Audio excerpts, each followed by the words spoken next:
ఓం సాయిరామ్. ఆ సాయినాథుని ఆశీర్వాదంతో ప్రతి ఒక్కరూ కూడా ఆనందంగా, ఆరోగ్యంగా, అష్టైశ్వర్యాలతో ఉండాలని మనస్ఫూర్తిగా కోరుకుంటున్నానండి.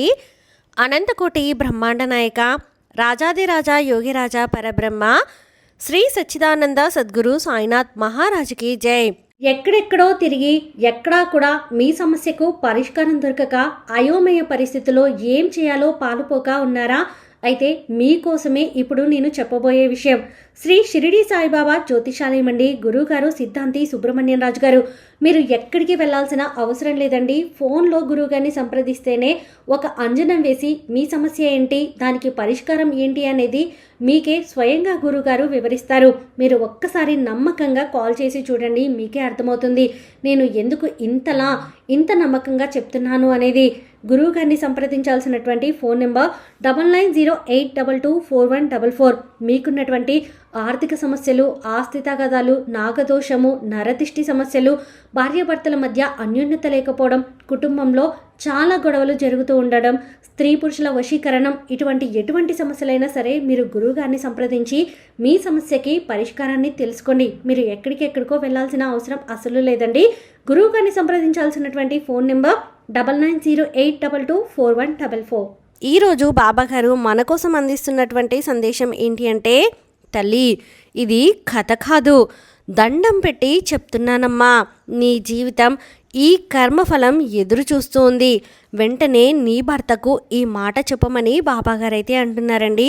మరి బాబాగారు మనతో దేని గురించి హెచ్చరిస్తున్నారో తెలుసుకోవాలి అంటే వీడియోని చివరి వరకు స్కిప్ చేయకుండా చూడండి. అలాగే మన ఛానల్ని ఫస్ట్ టైం చూస్తున్న వాళ్ళు సబ్స్క్రైబ్ చేసుకుని పక్కనే ఉన్న బెల్ ఐకాన్ని క్లిక్ చేయడం అసలు మర్చిపోద్దండి. ఓం సాయిరామ్, ఓం సాయినాథాయ నమః అని కామెంట్ చేయడం కూడా అసలు మర్చిపోకండి. ఇక బాబాగారు అందిస్తున్న సందేశం గురించి చూస్తే, తల్లి నేను నీకు ఇప్పుడు చెప్తున్న మాట నీ భర్తతోటి చెప్పు. నీ కోసం కర్మఫలం అనేది ఎదురు చూస్తూ ఉంది అని చెప్పు. అలాగే ఇది కేవలం ఆరంభమని మాత్రమే చెప్పు అని చెప్పి మనకు బాబాగారు ఒక సందేశాన్ని అందించారు. ఆ సందేశం ఏంటో అది మనం వినే కంటే కూడా బాబాగారి యొక్క వాక్కు ద్వారా మీ భర్తకు వినిపించాలి అని కూడా చెప్పాలి అనుకుంటున్నారు. ఎందుకంటే తల్లి, కేవలం నువ్వు మాత్రమే నా యొక్క భక్తురాలివి కాదు, నీ కుటుంబం మొత్తం కూడా నన్ను ఎంతో భక్తి శ్రద్ధలతోటి పూజిస్తూ ఉంటుంది. అలాగే నువ్వు కోరుకునే ప్రతి మాట వెనక ఉండే అర్థం నీ యొక్క కుటుంబ శ్రేయస్సు, నీ బిడ్డల భవిష్యత్తు, అలాగే నీ జీవితంలో చిన్న చిన్న సంతోషాలు రావాలి అని చెప్పి ఎంతో ఆశతోటి నువ్వు ఎదురు చూస్తూ ఉంటావు. అయితే కొన్ని సమస్యలు అనేవి అడ్డుపడడం వల్ల నీ యొక్క చిన్న సమస్యలు అనేవి, అంటే నీ యొక్క చిన్న సంతోషాలు అనేవి నీకు దూరమైపోతూ వస్తున్నాయి. నీ యొక్క కర్మఫలం వల్లనే ఇలా జరుగుతుంది అని కూడా నువ్వు ఒక్కొక్కసారి భావిస్తూ ఉంటావు. అయితే కేవలం అది నీ యొక్క కర్మఫలం వల్ల జరుగుతున్నది మాత్రమే కాదు. దీనిలో నీ యొక్క, అంటే నీ భర్త ఎవరైతే ఉన్నారో నీ భర్త వల్ల కూడా ఇటువంటివి జరుగుతూ ఉన్నాయి.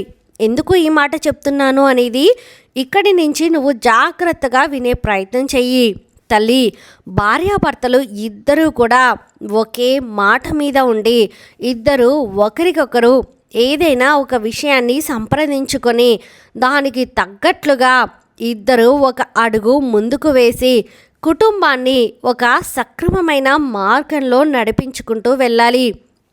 అయితే నీ కుటుంబంలో జరుగుతున్నది ఏంటి అంటే కనుక, నువ్వు ఏదైనా చెప్తే దానికి వ్యతిరేకంగా నీ భర్త చేస్తూ ఉంటారు. అది నీకు నచ్చక ఇలా కాదు అలా చెయ్యి, అలా కాదు ఇలా చెయ్యి అని చెప్పి ఇరువురి మధ్య పదే ఘర్షణ అనేది జరుగుతూ ఉంది. ఈ ఘర్షణ చిన్నదిగా మొదలయ్యి చిలికి గాలివానలాగా చాలా పెద్దదిగా మారి ఒకరి మధ్య ఒకరికి ఉన్నటువంటి ప్రేమ ఏదైతే ఉందో అది ఒక శత్రుత్వంలాగా మారిపోయింది. ఎప్పుడైతే ఈ విధమైనటువంటి శత్రుత్వం ఒకరిని చూస్తే మరొకరికి కోపం, ఆవేశం అనేవి వస్తూ ఉన్నాయో మీ జీవితంలో ఇది ఎందుకు ఇలా జరుగుతుంది అనేది చాలా జాగ్రత్తగా నీ భర్తకు చెప్పు. ఎందుకు అంటే ఎప్పుడైనా కానీ ఒక స్త్రీని అబ్బురంగా ఊర్వశి, మేనక అలాగే ఒక మంత్రిలాగా కూడా పోలుస్తూ ఉంటారు. ఎప్పుడైనా మగవారి కంటే ఆడవారికి తెలివితేటలు అనేవి చాలా ఎక్కువగా ఉంటాయి. ఆడది ఇంట్లోనే ఉంటుంది, ఏ పనులు చేస్తుంది, నలుగురిలో తిరుగుతున్నా తనకు ఏం తెలుసు అని చెప్పి చాలా చిన్నతనంగా మగవారు తీసేస్తూ ఉంటారు. కానీ నీకున్నటువంటి తెలివితేటలను ఆచరించడం వల్ల నీ కుటుంబం ఎప్పుడో గొప్ప స్థాయికి ఎదిగిపోయేది.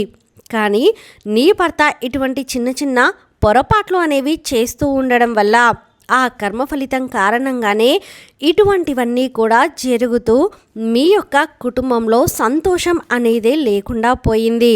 అలా అని తాను కావాలని చేసింది కూడా ఏమీ లేదు. ఏదో ఒక మంచి జరుగుతుంది అన్న ఆశతోటి చేసినవే కానీ ఏది కూడా మీ మీద కోపం, ఆవేశంతో చేసినవి కాదు. తల్లి, ఒక మాట చెప్తాను, జాగ్రత్తగా విను. నీ భర్తతోటి ఈ చిన్న మాట చెప్పు.